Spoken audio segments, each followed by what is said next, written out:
Yo yama obi biara akwaba aha Kumasi online TV ena oni eguso a uhwe frɛ obi na ono so emfrɛ obi na ka kire ne sɛ papa na onyame edi tumidi eni nyansa adom no anopa yi enso watena se ewo kasafoni yi so em sɛ me ka sa pɛ wawo nipa kro papa yi sometimes ana me hu ministry rankings no me hu ba bia me fa no ntu o se me fa no ntu prophet o se me fa no ntu teacher o se me fa no ntu pastor o efri se ni nyina papa yi che se enkamfo nyina o mu bi enne me ne sa papa no na ahia ni dia ene Wiseman God danso nyame manager Kofi Poku o si twade wa che ni nyina agu na fra no Wiseman ono ena ye osofo pon a oda asafo efra no Christ Power Outreach Ministry International a ewo Atonsu Ginyase Mates Junction the numbers ena gu screen no eso no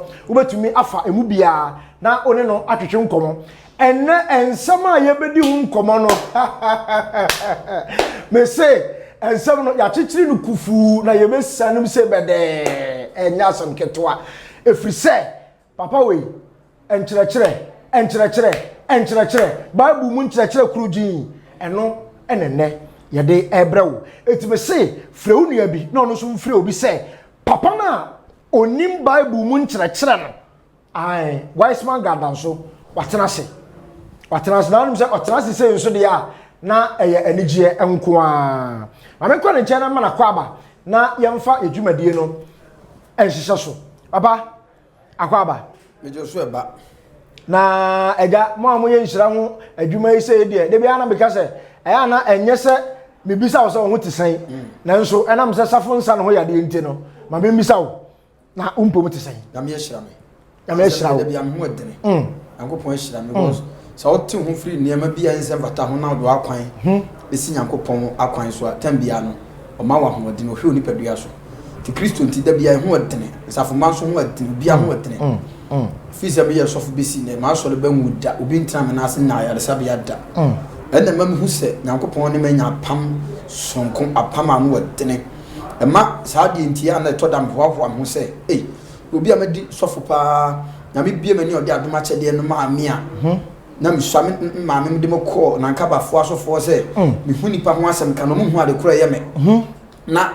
Nankaba sofo no ehwem sa o se ne wo mi mukrusuro e fi sa ebre no bepem ne na me ndi mi hwamoda etina eya na me de hoahoa me ho se Kristo nti me ho adene da bia na rade me nyansa nso so me nya bi be ka kire yahwefo ne atiefo tina no Paul e de adesede bi to asafo nanim se mommo mpa ye me ya bia na se bia no anya bia ka kire tia na e fakase na no anam de asedan so ma hwefo because obu o ha obom paima we bra wonim so obom paima nokre o my god Wiseman di Wiseman chi nyina na I believe say COVID-19 ba me hu so bi kura frem say ba bia na ne nua bia nya bi da me hu say Nyankopon ne wa pama mpa ti Nyankopon hira nipa bia so fo na so nyame hira amen papa na sade me manager esika no in fact double in fact papa ene wa hu siesie ne de eseda wa hu siesie ne sen da wa hu siesie no eseda papa ede na ya na ma ho ye fesa entade na ana obi na shada di fra brochire ema ye ede bra wa na ase Ghana ya edi ka jo se me wa dofo bibiri ne afiri kwam kura ba na osofo nya medui so ho na dofo wa dofo bi ya mentime mu bi so what ase eye enipa da woroma Nyankopon fa nkonkrofo bi su ne siesie me ana nso bi wa ha man ta wo to hye kura be fata no yes sa na obu ha nyame aye no obu nso apa fa no ko gina boutique dem na tunu mu obe ba na ho da so ye tan se ewo mu ane wo mani mu ane ni mu eti ni nyina mu no e de asene ma Nyankopon na aye sa eti e ya na me kan se enye ya ho odin so or say not by might not by power by your spirit says the Lord eti enye ya ho odin timi nye da Nyankopon na hu ye mobo na odi aka 11 selections no to sofo na me so hira so ho ayefe me da se de papa esi karame so me ho ayefe ejamaji atum masom na papa in fact asofudie de wo ma ne yakono se wo ma ne yakono papa for every Bible ase na yentoa edwumadie no so in the mighty name of Jesus Christ me jai Kumasi online ahwefo ani atiefo nyina ba Jesus wanim me fasa kwanya we so bompa ma nipa bia wo yale amen nipa bia problem bi da no so nipa bia de so bia ba be hye no so nipa bia la ye de ne kwa abanma ni nipa bia ba bia waduru na Awurade so am the ma and fa the papa man abrabo mu no be bompa ma sa ankrofo ni nyina e wo Jesus Christ di mu amen ne o yale fa wonsa ka no na ni da so asa Awurade pagya no e gina na mo so biem nya ne wura ho so Awurade kike ne wura enne de ye jaye kasa nyina hye wonsa Sama ni nhyira na muatiefo na mo nyini o sunsumu. In the mighty name of Jesus Christ, I pray with thanksgiving. Amen. Amen. Oniadofo a ohwe yen e wo Kumasi online TV onyame enhyira papa abie ano ekwan no emu ada ho atempo na tene enti yemfa so saa na yenko papa last week me ka kire mahwefo se enne yebetoa yenkyerɛkyerɛ yɛ no last week ne so okay na em se wo a wanya bia nhwɛ no kɔ na kɔhwɛ last week yenkyerɛkyerɛ yɛ no na enya asɛm ketu akora papa ye de hyase firi odifo kwabena tawia ade a okoye ye em se ode Ghana flag kyekere odwan a ɔhye nanimu no so ade fa wo so ekyerɛkyerɛ mu bie nsɛmani ema ye tiase ye papa na asɛm ba ko pa na ɛkyere madwen a ɛwɔ Daniel chapter 1 a efa aduane a ohene no ede ma Daniel ani no papa Awurade fa wo so ekyerɛkyerɛ mu ye papa na wo ma yete ase se ye wo demonic initiation ene ye wo spiritual or Christian initiation na okeka nsɛm bebre ekan ya de besi baptism oka the Lord's Supper na enne me hye mahwefo bo se baptism no ye bewuram ofa Awurade fa wo so keka types of baptism na papa me pese ye hwem onyame ese wasoma ne ba Jesus Christ amana bewu wapepa nipa boni nyina nanso yesesa wa amasu a eden se ubetumi ahye ne osoro ahini animu papa asubo enesen na edie nti na ewo se a Christofo anasa agidifo mpo no edie nti na wo se omobo asu otofu na nyame hira metia Kumasi online ahwefo nyina But he can't catch us say your demonic initiation and your God's initiation. Now Satan is the imitator of God. Adebia akonfo adunsifo occult Freemason any lodge omuye bia how they practice it they imitate it from us Christians. So the devil is imitator of God. Remember say now devil not once upon it and no nyankopon ne wo enti onim every rules of engagement bia bonsam or copy from nyankopon before say I'll go further yaka say okota before say ye benishie to be as occult member first it say obi preach kire obi na wo de no ko enti ubeti obi no aka say oh minu ya ho kira wonam yi usuna wonam yi oh okotu ya me wo mi society ya me wo mi me masa no obetumi abo ntoma menya den ma me mfa nko a form of demonic preaching o preach kira se ne be ya obese sanwa dwene no odo aye den odo wako se eba Kristosumu a ye wo evangelism obetumi hye obi na one na kasa fa Jesus ho no we de ono kasa se ono nso wo obi obetumi abo ntifa ho ebebo no ntifa ho bebo no eye demonic preaching it moment a obete na se no moment a obete na se no wa repent wa adwen from other side akọ ono side and ye one it is a ode wo kwa before say ye beji watum as occult member no ye ma wo confess opani ujitum say no be so odwan ye lodge ane boss ane master ane my lord ni abisa wo mpremi ensa ujitum a na afei ya bisa wo say edi enti na be so odwan ye okot na bia obi ha the protection na eko omam ko wura okot ni Freemason mu no obi ha na osuro say obewu into open protection a big call for protection a big call for money a big call for you can say money rituals e reason bia obi a wo de ko wura okotunum me abisa say dey ntina be so odwan okot no e bia na me ho kire me ma esika sem ne badwuma sem sika sem nko ye nti na afi ye de wuram a afi ne be initiative ye do ko gina ho no confess say another day me deny nyankopon before say ubewura mo madu atum omo ma wo deny nyankopon. That is the reason why we go wura okotum na oyes ohunyame nti obegya ya no mo tata no so mekunu no because omo mo deny nyankopon na so osa kwa enye yi say wan go share soft bia all din owo abase mu adin obetima gyewa they will kill you before your time. Say banyame suma ansa na obi baye Christian.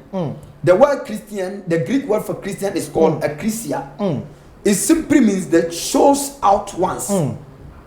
The chose out ones. Another call out ones. Another call, another elect. Elect idea. Yashada a circle. Because you can 1, 2, 3, 4, 5, 6, 7, 8, 9, 10. Near circle number back. The number has been elected, okay. Ye sana mana den Ephraim. And adie bi anso ya yi Ephraim bi na aba be pakiria. Special. The electewa as a Christian a kire say oda busua bim. Oda family bim ni aba be den. Ya ba be you Ephraim. Aba be you Ephraim. 81 before say obi betimi calling himself or herself a Christian and as a Christian. The word Christian simply means the belonging of Christ or the follower of Jesus Christ. But there has to be a Christian here. Obi a owo Christo afa. And answer otietia onyankopon de bai. Anamwachi. Now there is two type of Christianity. Your church goers Christianity. And your typical Christians.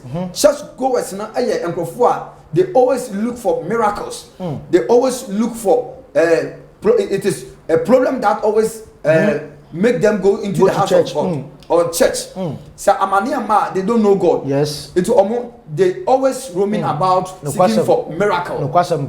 Looking for miracles, looking for money, looking for solution. Omo ye church goers. Omo ye mu omo so be Christopher. But ye kase obi ye Christian na ye obi a wa pa no ho achi. Ama wiase ne materialism of this world. No afa Christo aye ni wura ene na chenkwa. It is the first step to step into Christianity, no? Repentance. That's adwensachra. Adwensachra. Okay. Before say onyame be accept to be as a Christian, as a GD no. Repentance. What is repentance? There is difference between repentance and being sorry of your sins. Adwensachra. And say wonu hu obani mususunya dem. Mususunya ka se pa dem. Okay. There is difference between I'm sorry and being repented. Say ka say obi ka so me sorry a. Ade no betimi asan kwa ye because employ bebre ya na ehu se embrofo bebre ya ade pa chew da bia. Na so the same ade na ngasa no.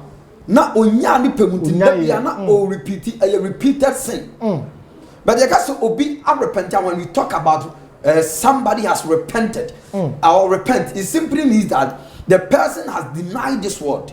The Greek word for repentance is metanoia, and the Hebrew word is shub.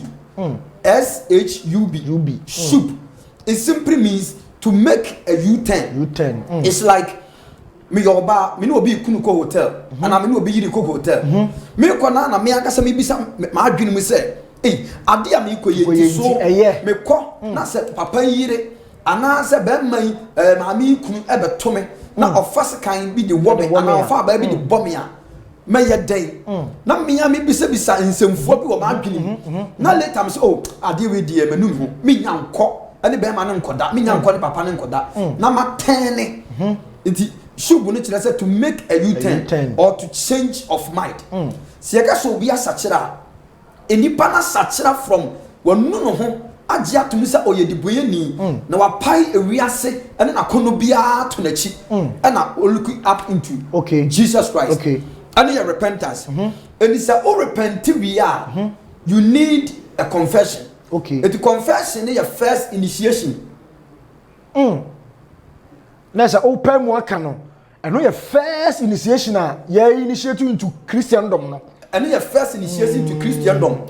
And your Christian's first initiation. So obi. As such that now I'm making this confession. It me man acceptable. Say obi preach chiro. Now what na ewo akoma. eti na no Petro e preach ya Bible say Peter preach ya o se Kristo Yesu amukun no Acts chapter 2 verse 37 38 ko 41 o se Kristo Yesu amukun na mbo na asem na ye na yakayaka de o se na asam no wo o man na komam na o mu bisa Petro say Petro yanya dan na o se momma ho kwan na monyi ntom se mo ya abonefo na obagye mo na obagye ma free number abusuan kontem they make a confession the Christian first initiation is say obe accept say we de boyeni na obagye atom se Kristo Yesu Yakobon ba eti Romans chapter 10 verses number 8 let me show you something Romans 4 enwoma eti edu yimo ye baako ana 8 Romans chapter 10 verse 8 o say na emom esesai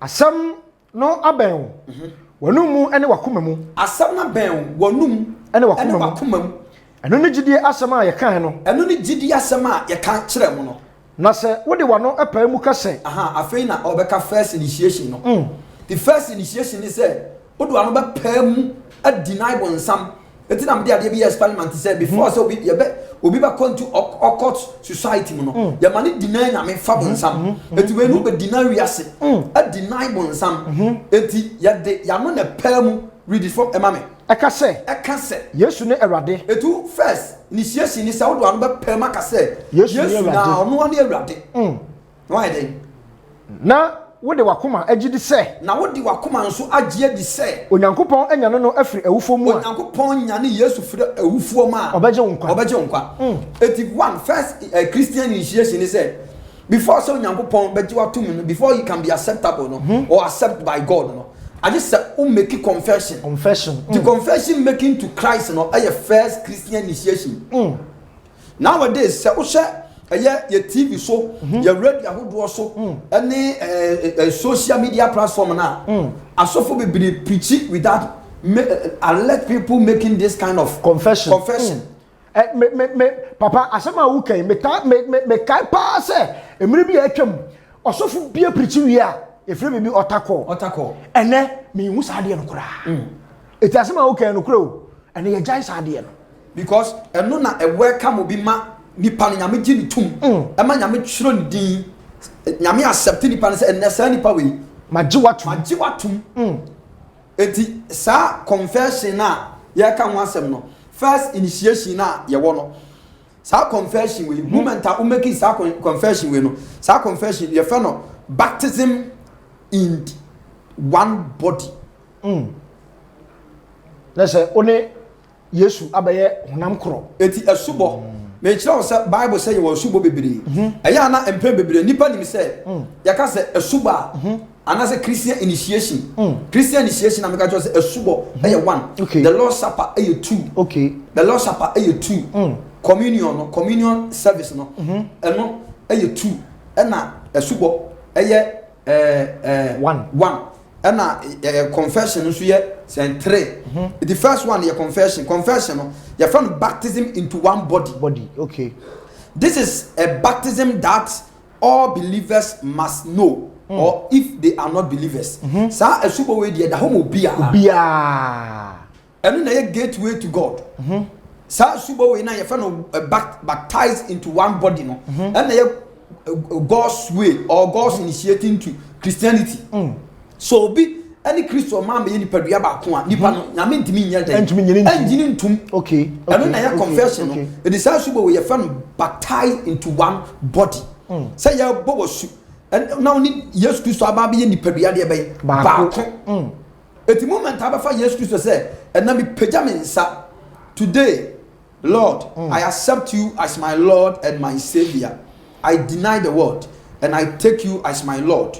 God, come and dwell in me. Take me as your son. I accept you today in the mighty name of Jesus Christ. Me fa wo yemi wura, me kra ene ma jenkwa. Moment abekasa dey when you have baptized into one body with Christ. Okay. Let me show you something. Hebrews chapter 11. Na me kira say asubo enya baako. Hebrews chapter 11 verses number 2. Hebrews chapter 11 verses number 2. Hebrew 4 enwoma eti edu baako verse 2 yanko ɔse na yemu na tetefo no nya adanse pa na yemu na tetefo no nya adanse pa Hebrews 6:2 Hebrews 11 and 6 Hebrews chapter 6 verse 2 Hebrews chapter 6 verse 2 Hebrews chapter 6 verse 2 ɔse na asubo ahodo ho enkyerɛkyerɛ tie ɔse de na asubo ahodo ho enkyerɛkyerɛ asubo ahodo ho enkyerɛkyerɛ ne nsagusoɔ ɛne ensagusoɔ ne awufo sɔreɛ. Read the English verse for me. Ɔse Hebrews 6:2 of the doctrine of baptisms of the doctrine of baptisms and of laying on of hands. Of the doctrine of baptisms. Not of the doctrine of baptism, but of the doctrine of baptisms. It simply means that there is a lot of baptisms. And baptism is Christians' initiation. Okay. Hebrews 6:2 or say and of the doctrines of the baptisms. A subo ho enkyerɛkyerɛ ahodoɔ ho nkyerɛkyerɛ. Eti a subo ɛyɛ ahodoɔ bebree. Ana me kyerɛ sɛ subo edi kan ɛyɛ initiation no. Baptized into one body with Christ. Confession. Okay. At the moment you make a confession to accept Jesus as your Lord and personal Savior, you have been baptized. Okay. Let's read. And number say read the Bible in 10 Timothy. Okay. 1 Corinthians chapter 12 verse 12. Now I say if you confess Jesus as your Lord and your personal Savior, you are baptized into one body with God. 1 Corinthians chapter 12 verse 1. Verse 1. Verse 12. Let's read from verse 12. Atifi asem ɔse asafo no baako yɛ. Asafo no baako yɛ. Na sɛdeɛ nipadua ɛyɛ baako. Sɛdeɛ nipadua yɛ baako. Na ɛwɔ akwaa bebree. Na ɛwɔ akwaa nipadua bebree no. Na akwaa yi nyinaa dɔɔso. Na yɛnsa ɛhwene ɛnan ne nyinaa dɔɔso no. Nanso ɛyɛ nipadua baako no. Nanso ɛyɛ nipadua baako no. Saa ara na Kristo nso teɛ. Saa nso na Kristo nso teɛ. Na yɛn nyinaa nso. Na yɛn nyinaa nso. Yudafoɔ. Hilafoɔ. Enkoa. Adehyeɛ. Wɔbɔ yɛn asu honhom baako mu. Ɛyɛ. Ɔbɔ yɛn asu honhom baako mu. Ɛma yɛbɛyɛ nipadua baako. Baptized into one body. That is confession. Enti obi oye anwunani asantini sa anwunani ji Yesu Kristo se ne kra ne na genkwa na asantini nso ji Yesu Kristo di se ne kra ne na genkwa sa confession we me nyina be ye one abusua baako. Enti asuba di kan e baptized into one body. And na Paul kan ho asem no. Okay. And na two yawo minim se ba bia maduru no wo question bia two yawo baptism in water. Normally, no, a suba, a Christopher, any nipa bebre ye baptized into water. In some a subo, and no, ye nim se, and also a yadia a woho. And also, second initiation. Obebaby sasa ya mowasua and two ninkwana. What is baptism? Okay. Baptism is a believer's baptism, and it is a physical act expressing a spiritual truth. A super ye humu hunamu adie ye aniwa ko tuamansa we hu na mom no a fulfill spiritual truth. Baptism in water a physical act ya di nipa ko gina ensuom ensuo no so etwa se ensuo a edroso a ya du numa be kata onipadua no so yawo immerse and you sprinkling. So what I say? Sprinkling no a lazy way of baptism. There is nothing called sprinkling. A subo. Ebi mu ko gina solid dem. Na osofo na fansuo. Na was sprinkle go so set me bo. It's not biblical. Papa mintwa no asema wakofa bay. In fact, baptism as a whole na nkasa no. Papa, a very controversial topic. Papa. In fact, obiani ni GDO. Ebi say sprinkling in a year. If we say, Papa, a sonic kesi bi pa. Kasafoni kesi kwa chiri party. Mimpese, mebu omudi nebe kwa kofa wenchu bi aba. Nanso aya asafo esuye papa. Papa sprinkling and one omu yo. It is angofo no. Na say omunim de omu ye ana say yira no ma yira. Sprinkling any biblical way of baptism. Sir obi ka kire say oya sprinkling no ka kire say doorway to baptism one wayira. Now, yendi kanhwe what is water baptism? Okay. Baptism no, the Hebrew word, the Greek word for baptism is called baptizo. It simply means dip or immerse. Yakasi bibi immerse anything. It is a mikura handkerchief way. Na bucket of water in a bucket or in a barrel. Esimenim. Na me de handkerchief way. Anu ensuo. That is the meaning of a subo. Yakasi a suba a burial and resurrection. Okay. It's na meaning what Hebrews. Romans chapter number 6 verse 4. Romans 6:4. Romans 4 woman. Romans chapter 6 verse 4. Romans 6:4. With my intentem. Romans chapter 6 verse 4. Or say it wanam owomu asubo. Now, Theo, that is immerse. It simply means to put something under water or liquid. So the handkerchief we nu nsuo ma handkerchief e beden e beden kra na dia so sprinkle we so a e beden enye ni nyina na befo beboa enti e ka se asuba e total immerse se odi bibi enu nsuo kra amana kata ni paduane nyina so that is the concept of baptism. Okay. Water baptism, second initiation of Christianity. Water baptism. The water baptism no you do no so ma a burial with God or Christ. Okay. Repeat it. I say it wanam owum asuboso. Eti onam ewum si you do no so na sia you are buried with God. Esie ye ne no se. Eti si you do no so na sia ya siew any Kristo. Ko said ye wanam eja no ani monyam so enya na Kristo free awufo mu no. Said ye wanam eja Nyankopon ani monyam so nya na Kristo free awufo mu no. Saa ala na ye nso ye nante enkofoforo mu. Saa na yeso so ye enam ensuoma subo so amia nante nkwanfoforo mu. Na se ye no aye baako e wo owuo mu no. Na sane ye yabo yesu ni ani Kristo aye baako wo owuo mu no. Se ye no be baako e wo owusori mu no ene no. Se ye ne be ye baako wo owusori mu na ye. Eti water baptism aye burial and resurrection.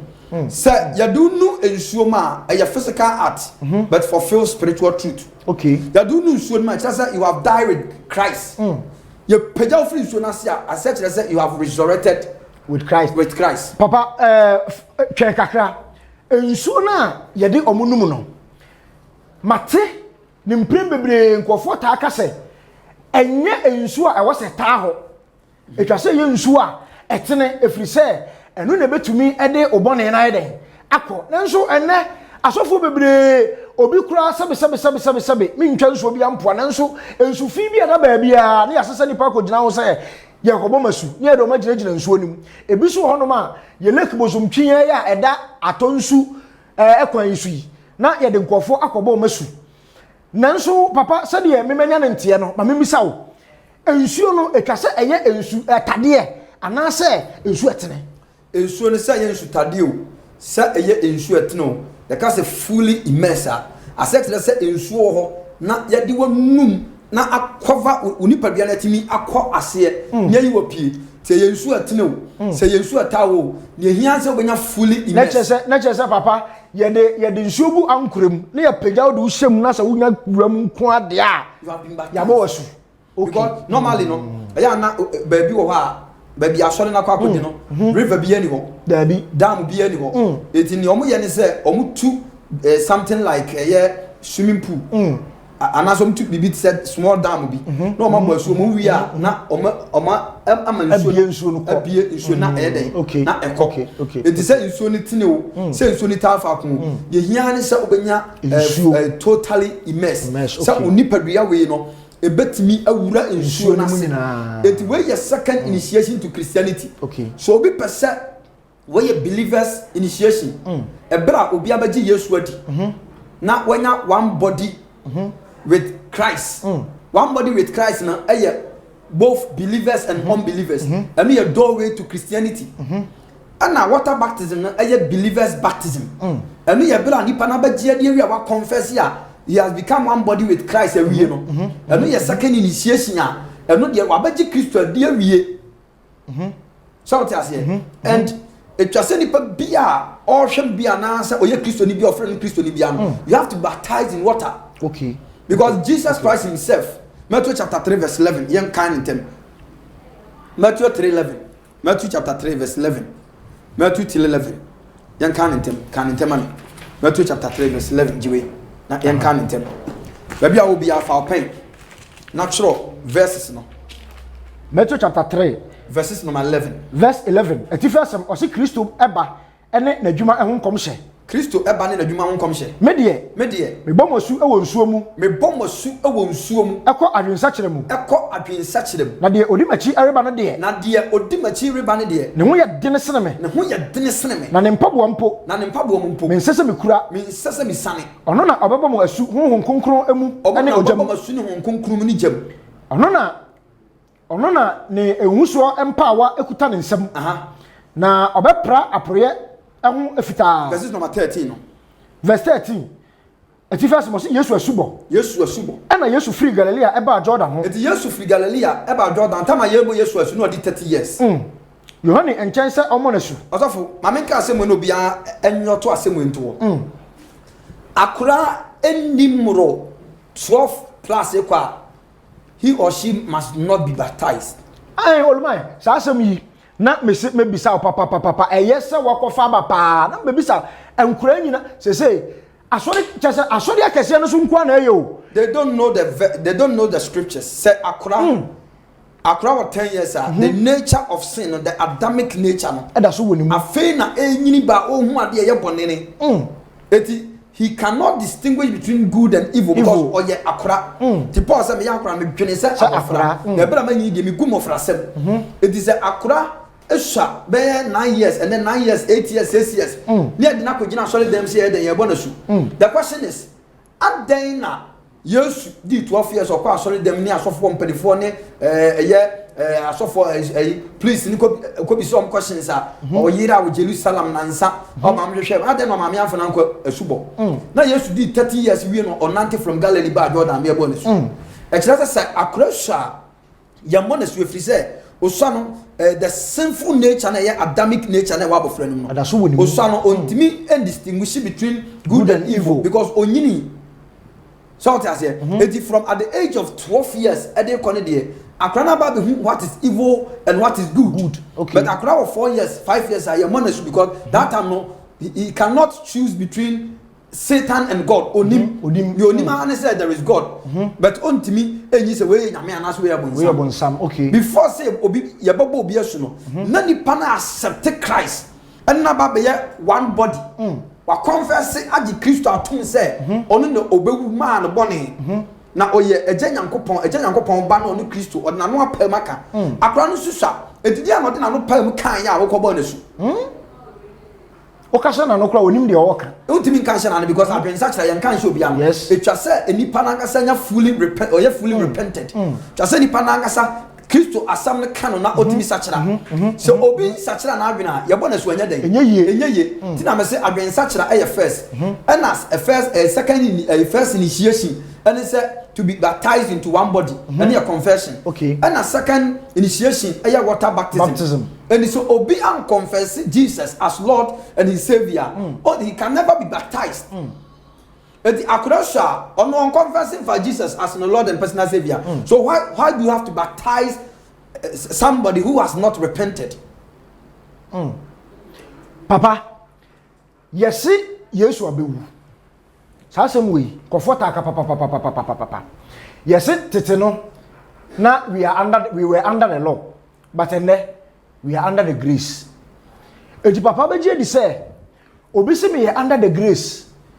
Yesu adidi moja no abewu ageme dia esubo ehun hia mame nokura ben pa na wo sa asem mu se o master no a odi na chi no the founder of Christianity when there was no Christ there was no Christianity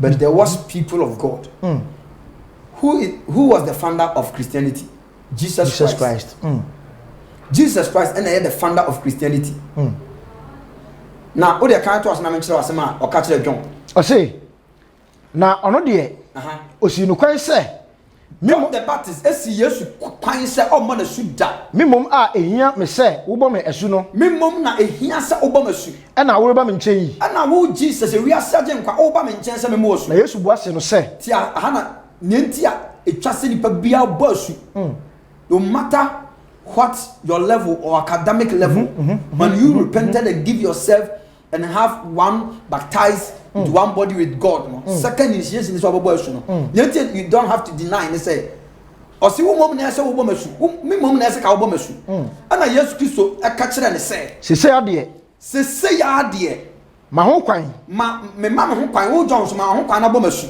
saa na ɛsɛ ye hye tene ne nyinaa ma na saa na ɛsɛ sɛ ye hye tene ne nyinaa ma that means obi pese odi Nyankopon achi na saa nipa no se ya baptize na ɛsɛ onhyema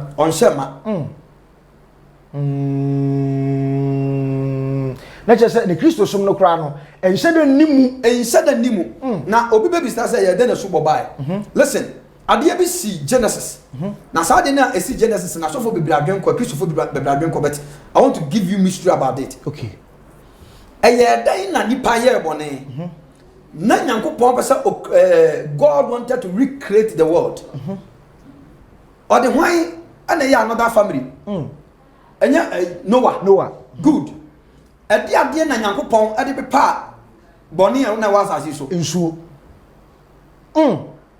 I want to give you a mystery mitie pa ebra nipa yɛ bɔne no angels no report to say abɔfo na omo ye nafrims yaka say nafrim agent sa abofo no omo ye gent na omo ye abnane na omo betena sa so omo nipa ba wale ma Genesis chapter 5 Genesis chapter 6 verse 5 no omo wale asase so ma omo ma fornication adulterous esas asase so ma Nyankopon say me hu asase bone wo manim mentimi hwe bone no etim di nsuo beyi nipa a omo ye abonefo na den afiri wiase na Nyankopon ka se wiase na or refer to asase na bere nyame ye na agwe so obeyi bone afiri asase so no odi nsuo na baaye ana odi nsuo be wipe sinful nature no nanka Nyankopon wo ho kwan se odi bibia anko betumi akasa kra ma nipa ni nyina awu that's it obetumi kra to jama na be hye omu nyina eye den odi nsuo enso odi nsuo ana pe pa abonefo afiri asase so e kire se na a time is coming we call it typology e kire se na a time is coming now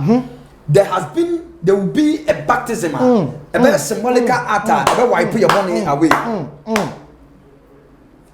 now do you know the reason why Noah preach your man yinandi the reason why man Noah ending is say since God created the heaven and the earth now there has not been a rainfall before Genesis chapter 2 verse 1 no or say eduru blebia se omudua no baya na ensuo piepie free from na aye watering na water asase no so ama no baya na timi anyini na nyame ntonsuo da Genesis chapter 2 papa na nyame ntonsuo read it let me see I don't want to divert my preaching Genesis chapter 2 Genesis chapter 2 verse 1 o say na owie osoro ne asase kan tent owie osoro ne asase ene de ewo mu nyina bo na da etoso nson no onyankopon awie n'adwuma a oyoye da etoso nson nyame wie n'adwuma oyoye na eda etoso nson no eda etoso nson e Saturday omo firi n'adwuma a oyoye nyina ho na onyankopon hyira da etoso nson onyame hyira Saturday na ote ho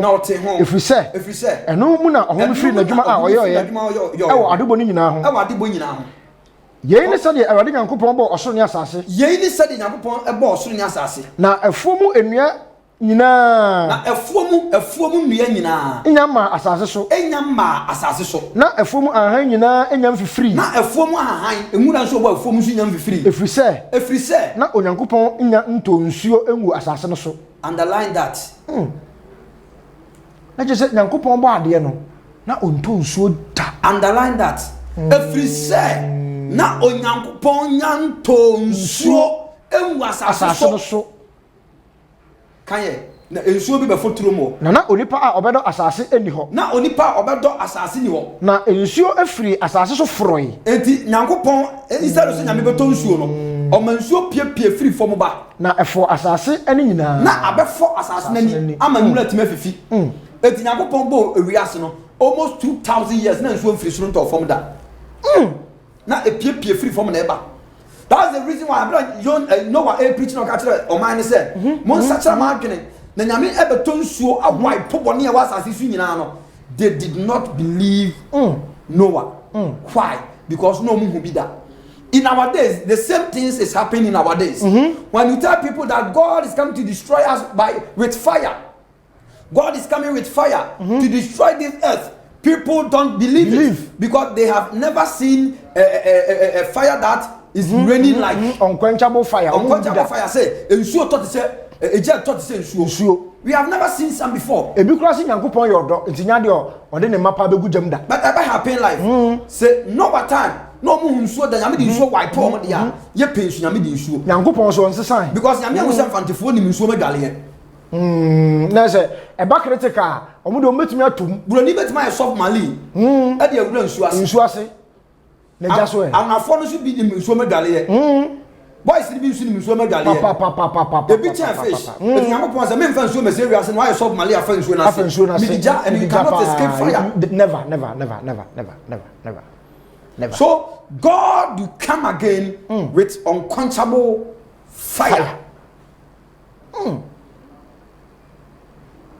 Eja no din pa. Eja no sofe ni odi gu Sodom so no. Ensu na da Sodom ne fa no na eye Red Sea so na eja na to ne kogu mu no ekumu mu anyina nte ba ye Dead Sea abontim ntram up to this date. Ensu no sa epo no na da Sodom one na Red Sea, the part of Red Sea no. About Dead Sea no. It has become unmovable. It mean move because it move apodi nyina wi because of the fire. It in sa no wa pension na nyame ton suo no. Na nyame de kire wi ase say the time is coming he use water to cleanse us from our evil deeds. That's the main purpose of boni ana asat asusuma. Nyame ton suo de wipe abonifo nyina eden. Efra asase isu no. It yaka say water baptism. Water baptism are fully immersed to put something under water or liquid. Yes, Christ can asemi chire Nicodemus. Osis one free so ne honhoma hu obi a. O ka de mienu to be baptized in spirit and in water. O ka de mienu. Say yankan. John chapter 3 verse 5. John chapter 3 verse 5. Read it fast. John talking about Christian initiation. First one is baptized into one body, which is confession. Second initiation to be accepted in Christianity is baptism in water, which is fully immersed. Simply means to put something under water or liquid, not sprinkling. When you think you have been baptized and they have sprinkled water on you, you have not been baptized. You need full immerse. Say ya pete so keke na de agu so de ya. That is not baptism. Na say wasubo no enyan sipi. Enyan wie peye. Te o say wo koma osofo pa de wo hyensuom esa apagya wo ansana wo say wasubo no wie peye. And this generation we don't preach about baptism anymore. What we need to preach is sowing a seed, faith, and this is the powerful initiation that we have to make to make our Christianity meaningful. Papa me say me akra no mani free adi wo Kristo sumu a me nyinia no me hwe ade bi wa sori nim within 6 months bia ne de nipa ekọ esutade bi ho ye de nipa kọ river bi ho na yakobo nipa su nanso papa enei sikasem ya ubetu kwan ya ubedi ye ya ena ya kana sorry ya ka ene esubo no kura no abrochire fo no podom momobo oh ha na ekoka na abrochire fo no ha na ekoka me dem frame na mon testify empresa na wo so for abrochire ka se yakobo asu but you call yourself a Christian and then you be hwe se ya ma obi asu wo nsuom se wonim dia sa asubo we nyina no water baptism and then you can hu nyina no ye main purpose so you cannot be saved. Baptized into one body with Christ. Confession. And then the most powerful. Important. So and then you also be preaching now accepting you baptized into one body with Christ. Confession now. You can go to heaven. Okay. Na just say odo ano pa munya ka say Yesu ye Awurade na ugini didia eno ano no. Empremprem wo ba you are free. You are saved. Okay.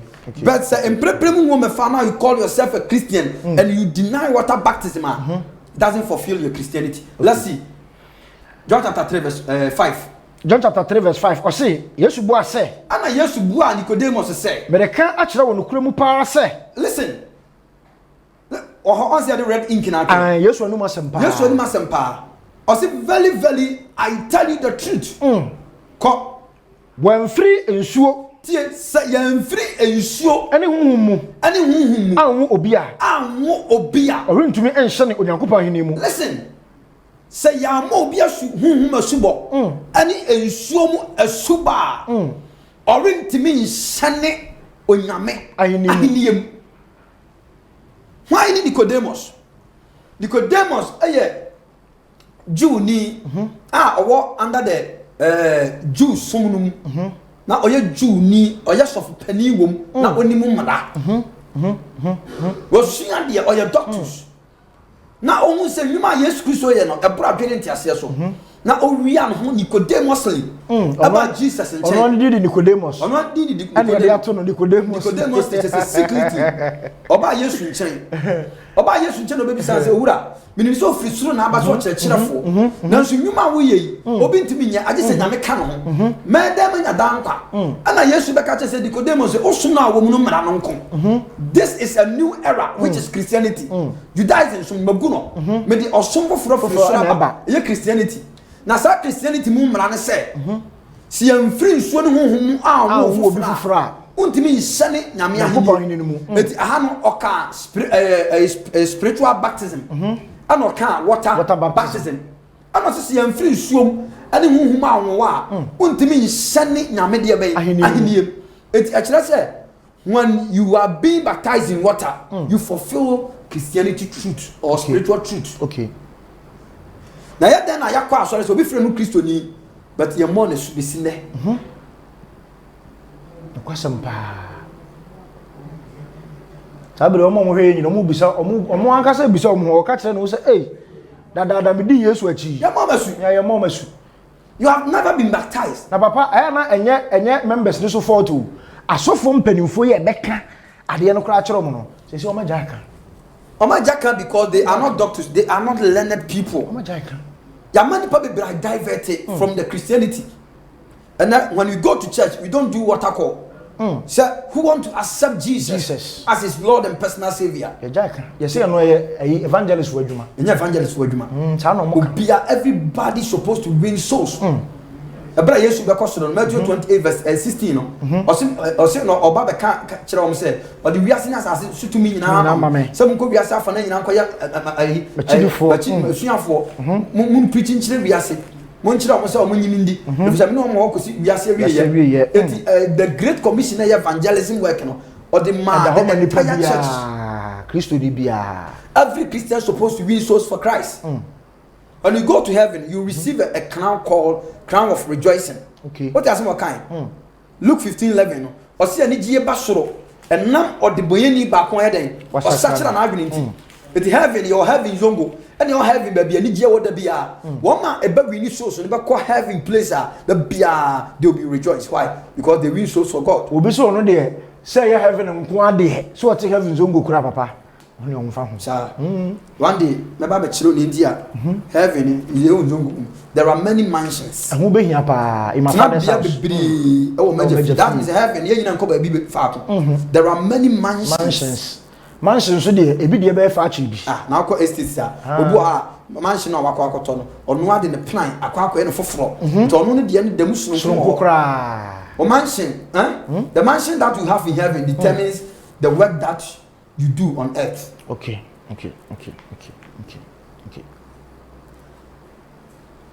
So I'm free so many woman will be ultimately sending a name.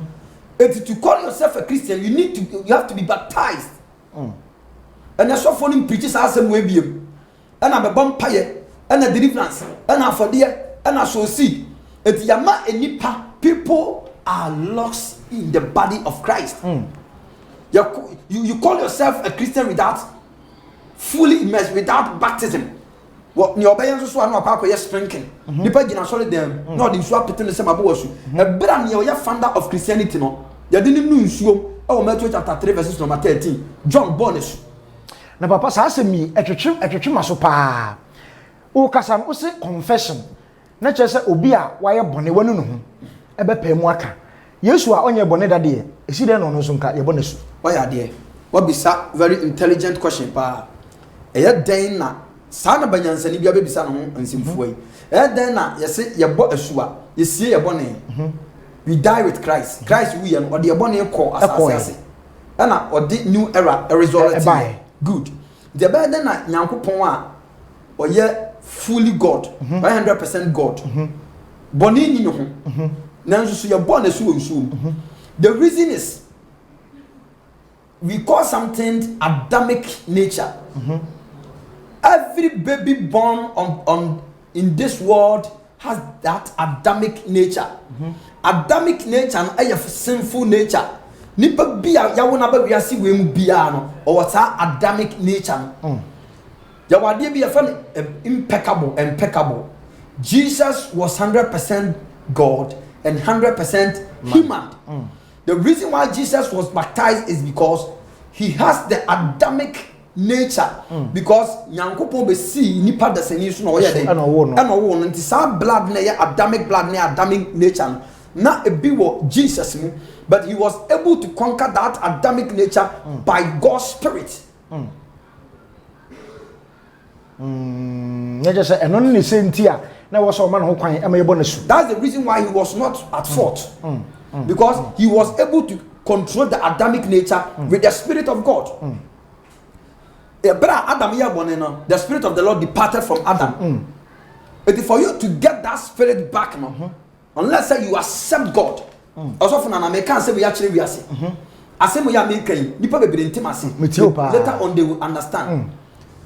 So Obi Kachira was said Bonnie na di nipa be kwa temu the man. He don't know what he's talking about. Hey, Papa. Jina ho saka bim me say se sofu bi preach no ka tro say ja bone ye na bone no ba kwa bonsam jema onim ye woka eh papa asema wo ka di asam betumi abawo bone mfa nipa nko bonsam jem na de nipa kwa bonsam jem was purposely created for the fallen angels nyame amwa eja eno na asori bi gina so a omudi preach say nyame mfa jabi ama do you know the reason why nyame bo eja ne de ma iblis. That is the Arabic name for Satan. Lucifer, the morning star. Nyame bo sa jani sie ma. Yomo punishment nyame de be punish omo. Da bi edi yani mu ba. But sir, one sum nyame. Jesus has already paid for our sin. Jesus Christ has become our ransom. Ransom simply means medibone. And yet they may makoto fiase prison. And obi aba. Nipa npa no say I want to use myself as a ransom.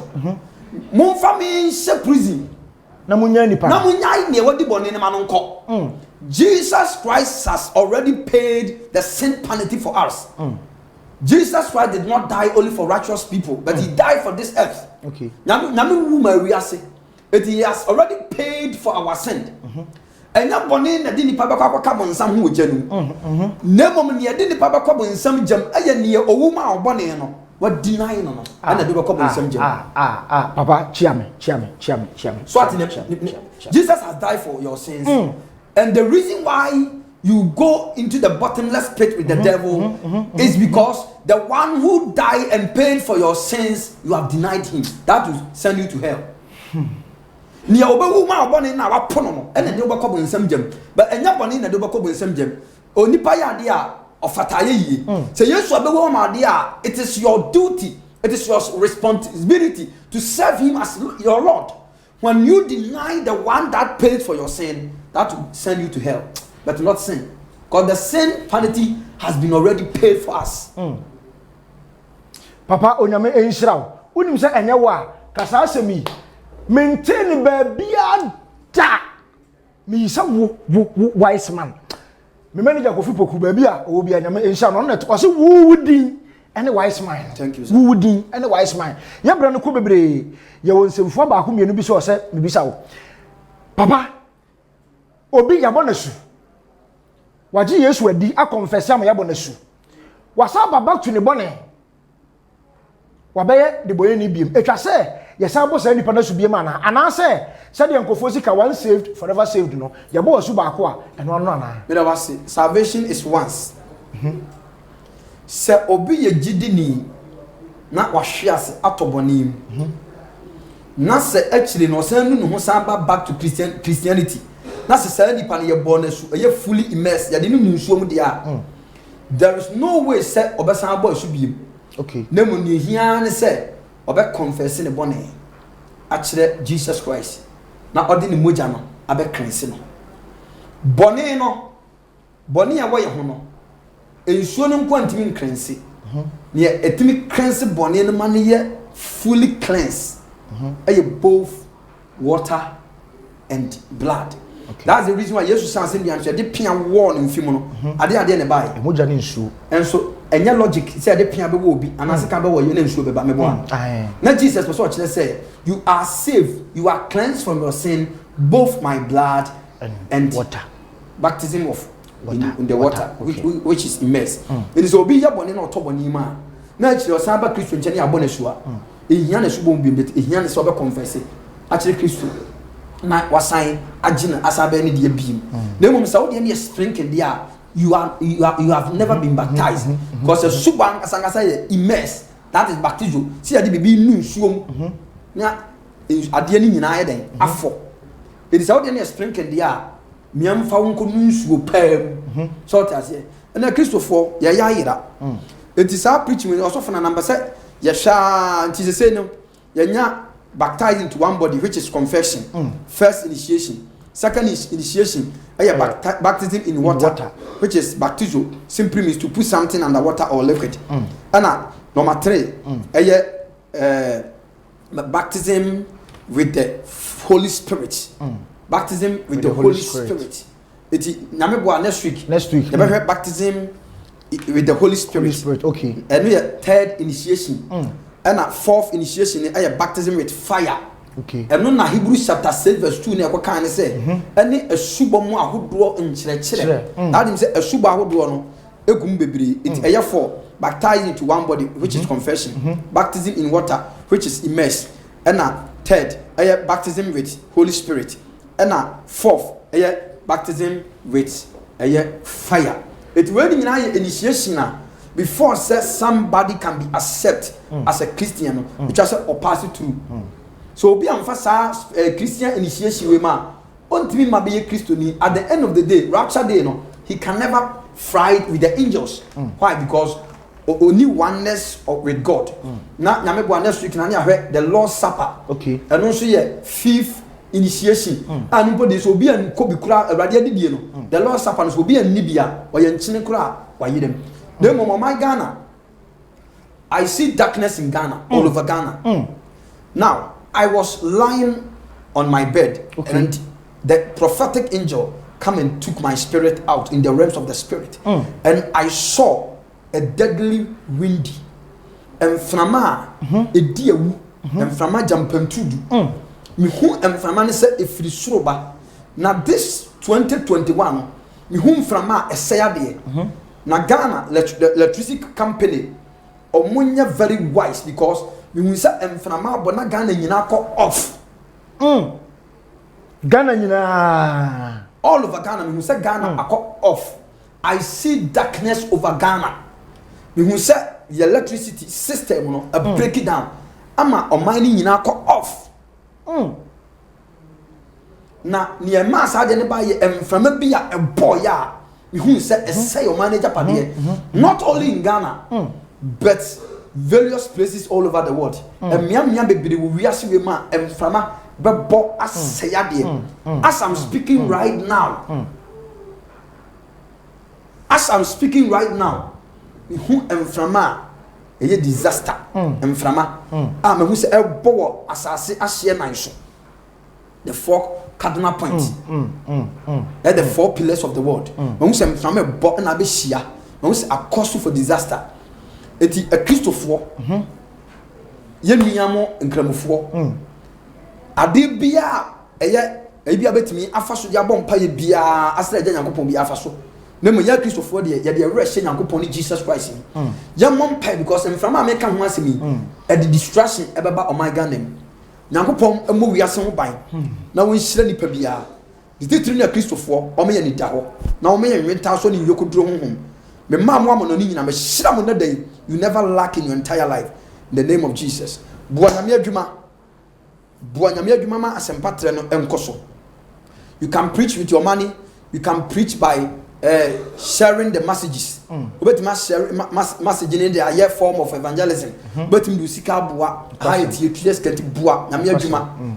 So Obeso Bua, Namia Juma, mobile money 0248 35 8424 0248 35 8424. Support to Namia Juma Nas and Patrin Intiminkoso.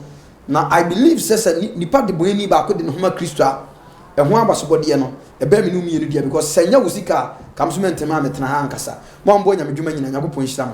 God richly bless you. Peace. Shalom. Bye bye. Papa onyame enhira ho na onya okese e won kyerkyera ene wo de aba onso a ene unya abre na ohwe yen e Kumase online TV no onyame enhira ho na watwe sen ne ya na watwe sen ne ye ne papa e be sa atena se onyame enhira ho no nka ho sen ne so o kan ye ho akra mu nyina. Bye bye.